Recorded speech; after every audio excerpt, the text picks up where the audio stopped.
Hello everybody and welcome back to the channel. This is the match reaction to our 2-0 victory last night against Doncaster Rovers, of course. Make sure you do smash that like button, subscribe to the channel if you're new. We are 4 away from 1,100 subscribers, so if you can help me get there, if you're new around here, hit that subscription button. It's free, of course, and big up to you all. And also, let me know your thoughts on the match down below in the comments section as well. Always love hearing from you guys, and I think many of you out there will have a lot to say about what we saw last night in what I call a really unconvincing performance for most of the match. But yeah, be good to hear from you. But look, we're gonna get straight into it. No messing around, and we're going to go straight in there with the team lineup that we started with.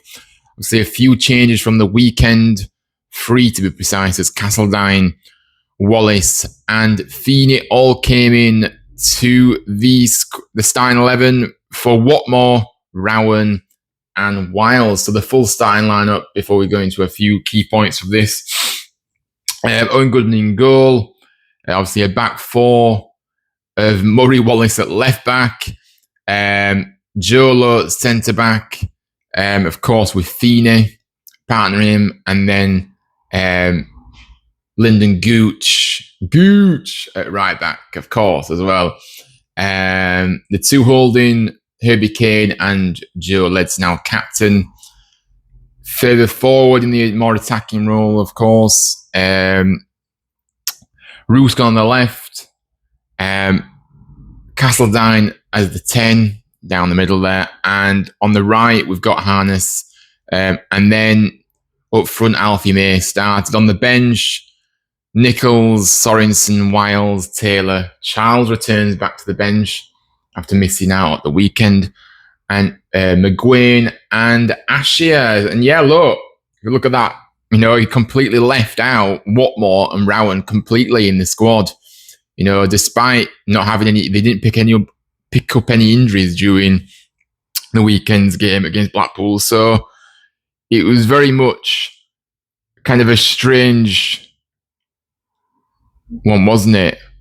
I think for me, it was a message from Lee Grant to say, look, nobody's place is safe in this squad. If you don't perform, if you perform very, very badly, more badly than the other players, then you will be taken out of the firing line, even if it is for just that one game, just to show that standards, show that high standards that we have. I think Watmore especially was absolutely shocking, wasn't he, on Saturday? So yeah, I kind of felt like he'd maybe give him the benefit of the doubt, and just kind of say, look, it was a one-off, it was a bad game, a one-off, let's see how they react. But no, he decided to take him out completely, and Rowan was bad in that first half, and then he improved in the second in the game at the weekend. So I don't know, I was a little bit surprised that he completely left out Rowan, if I'm being honest with you. But yeah, it was the manager's choice. David Kasumu once again left out of the squad, so clearly Grant has not been impressed with Cass, whether it be in training or in, obviously, I think he played all right in the cup match, but clearly in training, I just don't think he fancies him that much. Obviously, he's still yet to play for us in the league, and he was completely left out again of the squad completely. So it's a strange one, isn't it? Because we're not really getting any kind of inkling of obviously he's not going to come out and say, Kasumu isn't doing what I want to see in training, so he's been left out. He's not going to come out and slate his players, of course, but I just mean it'd just be nice to know what's going on there. You know what I mean? Because yeah, to be not part of the squad at all, there clearly is, and on a lot of occasions as well, it is one of those where you're thinking to yourself, what's going on, kind of thing. But I think from the starting lineup, though, it shows that Grant is not scared to drop people from the squad. Very ruthless in his selections. Good to see Castledine get his first start as well, because yeah, obviously I've been wanting him to start, and obviously he's got a big part to play for us this season. So it was good to see him start for us. Now, as the game went, obviously as the game started, I didn't actually realise that he'd put Wallace at left back. I thought he would have put him in the middle, and then Feeney could have played on the left, because I think he's played left back before Feeney, from what I remember. At Shrewsbury, I think he played there a couple of times. It might be wrong, but I'm sure he did. So I thought Feeney would have been up in that left-hand side, but no, Wallace started there. I didn't expect him to even start the match, let alone be at left back as well. So I think it was a crazy decision to put him there, in my view. But I think that experiment completely failed for sure. And I think another thing is that yes, okay, he's not scared of kind of dropping players, but when you're rotating the squads, especially at the back, it can really disrupt things, and you could sense that in the game. Players just not used to each other in a proper match. But yeah, I mean, overall, yeah, I like the lineup. I would have had Rowan on the bench, probably Watmore on the bench as well. But yeah. Anyway, so let's get into the first half. We're going to wobble on a little bit with the lineup. First half, so we all asked for a big reaction, didn't we, of course, from Saturday's shocking performance and result against Blackpool. But we got the complete opposite. It was absolutely terrible. The way we started this match was so bad. And where was that reaction from the weekend? Where was it? Because it should have been there in abundance. You know what I mean? Giving the ball away constantly throughout the first half, making countless mistakes.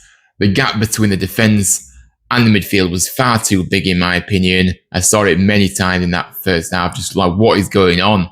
There's no cohesion. You know what I mean? The constant playing out from the back, which wasn't working, it wasn't.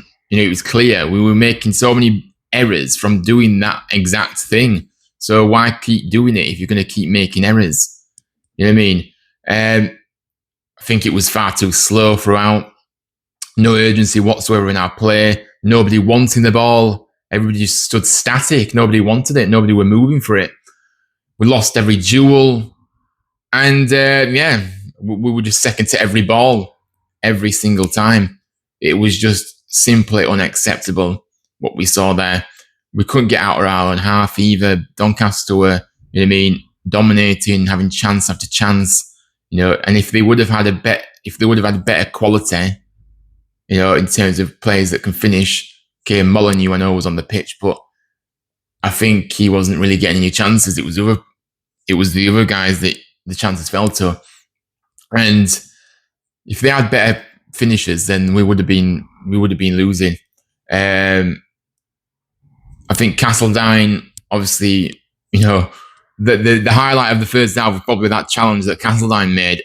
Fantastic last-ditch tackle as the Doncaster forward was nearly had a one-on-one with the keeper, but Castledine made sure he didn't and came along and got a tackle in. And it was a good job as well, because it did look like he was going to score that, to be honest with you, the forward.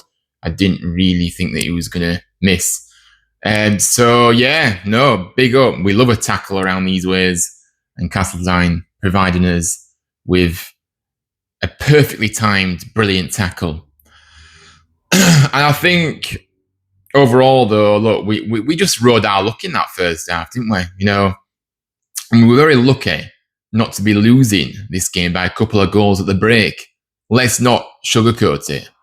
Let's not pretend that wasn't the case, because I'm pretty sure, a lot of Town fans would have said that at halftime, that we were lucky to be going into the break level.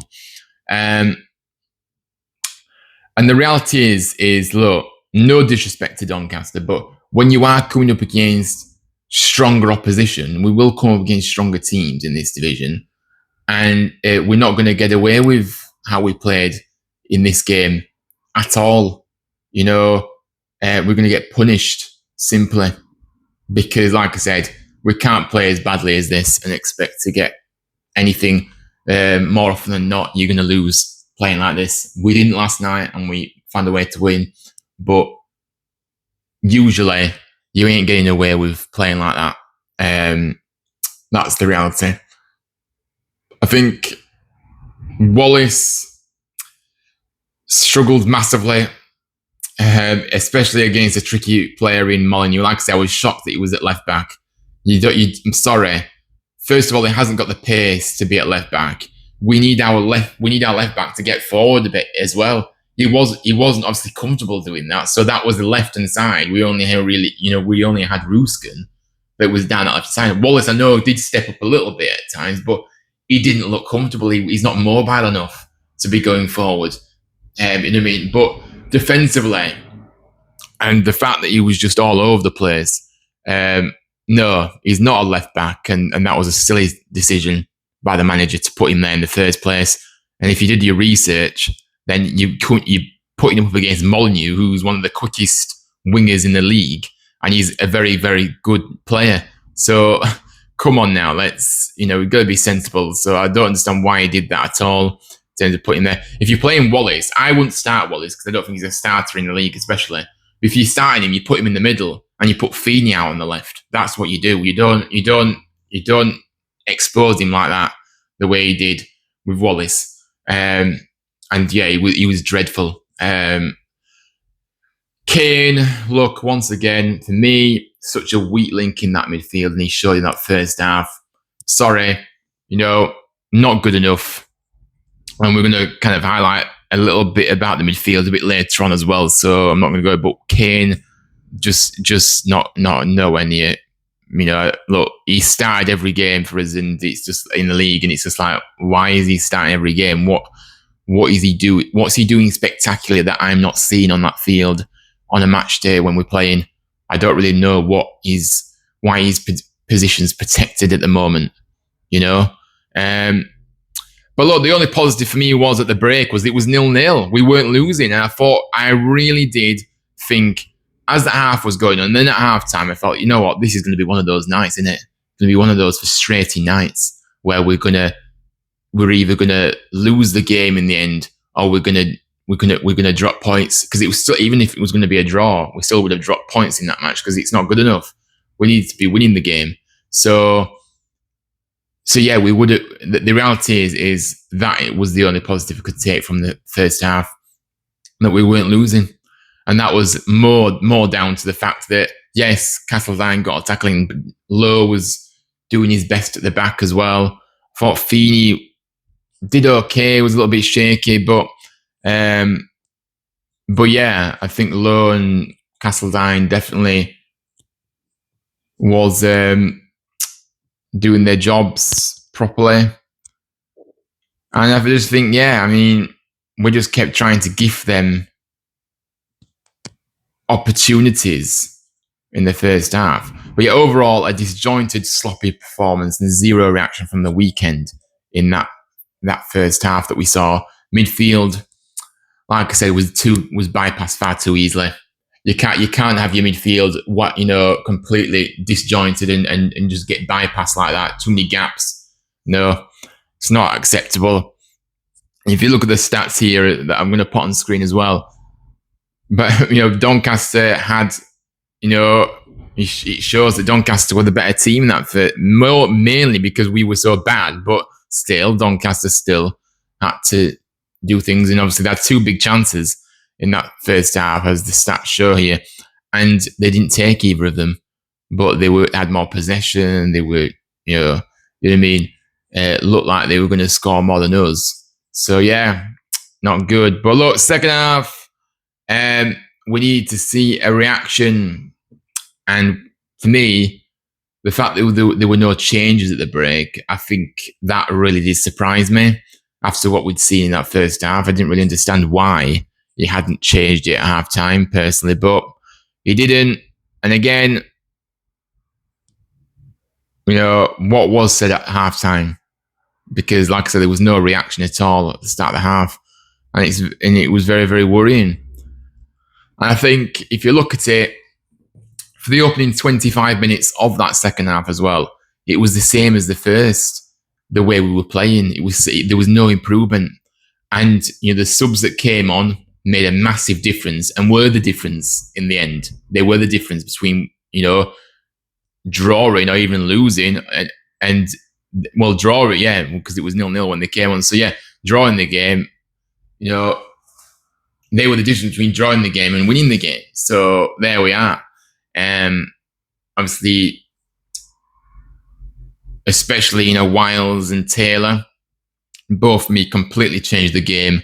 And it was obviously really, really, really, really good to see that our subs were making that impact. Because look, if some of these lads that are playing are not performing, then there's players waiting on the bench now to come and take your players. So, like I said, competition. Nobody should be comfortable in that starting 11 and think they're going to start every week automatically, like the kind of scenario was last season. Not this season. If you don't perform, you're out. That's the reality of it. So yeah, but look, we did score a late goal, of the first goal of 2 in the 78th minute. Ben Wiles. This was a really nice goal, wasn't it? Nice play by us. You know what I mean? With the passing, Gooch. Well, it's actually started with Wiles passing it across to Gooch, and then on the right, and then obviously.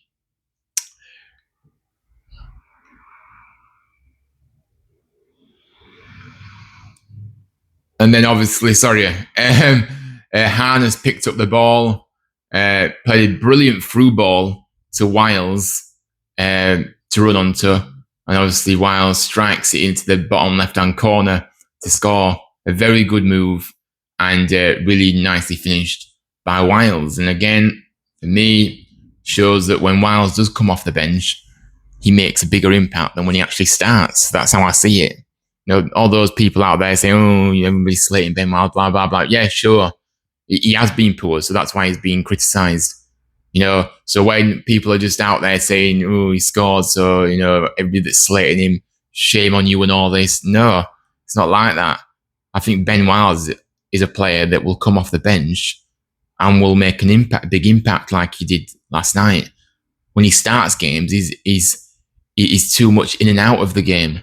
You know what I mean? So I think that's the way I see it. So people can try and prove a point to me, but it's not going to make a difference because I know that Wiles, for me, is a good squad player, but he's not a starter.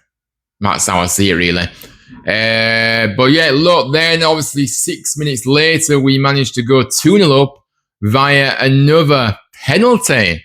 Of course, Joe Taylor winning the penalty. Really nice move down the left-hand side, cut inside into the penalty area. You know what I mean? Nice skill to get past the Doncaster defender.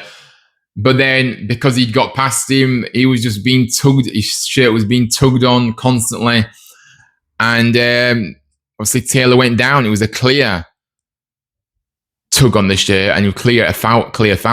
No matter what that blowing clown said in the opposite dugout, Grant McCann, complaining that it wasn't a penalty. I mean, what planet was he on? The things that he said after the game, by the way, was outrageous. Like, talk about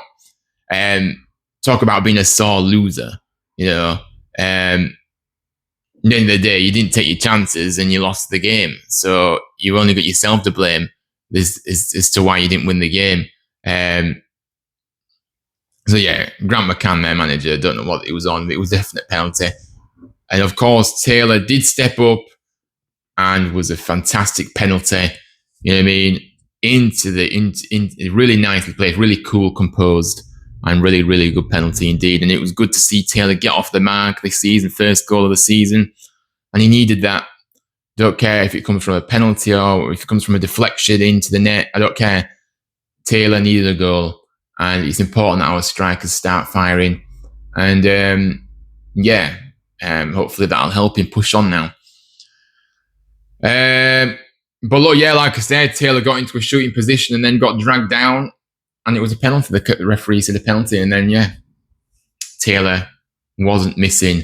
When he looked very confident, didn't he, when he stepped up. And yeah, it was a nice relaxing kind of enter the game. Because, like I say, 1-0 is always a dodgy scoreline. 2-0 with 5 minutes to go, you feel a bit more, you do feel like, yeah, we've won this now. But yeah, look, the game did finish 2-0 to us. And yeah, look, overall thoughts, just to wrap up. Yeah, look, a really good result in the end, but a performance for 70 minutes that was very, very below par. 80% of that game was really reminiscent of last season under Duff. We can't afford to play like we did for such a long time in a match again, because we will be punished, and that is it, against a stronger team especially. So no, we can't accept that. Wallace, as I already alluded to, is definitely not our left back, and you could argue he's not really a starter either, is he, guys? He wasn't brought into the club to be a starting player. He was brought in to be a squad player and maybe come off the bench, maybe to see out a game or whatever. But he wasn't. He's not a starter, and he certainly isn't a left back. So that experiment failed massively.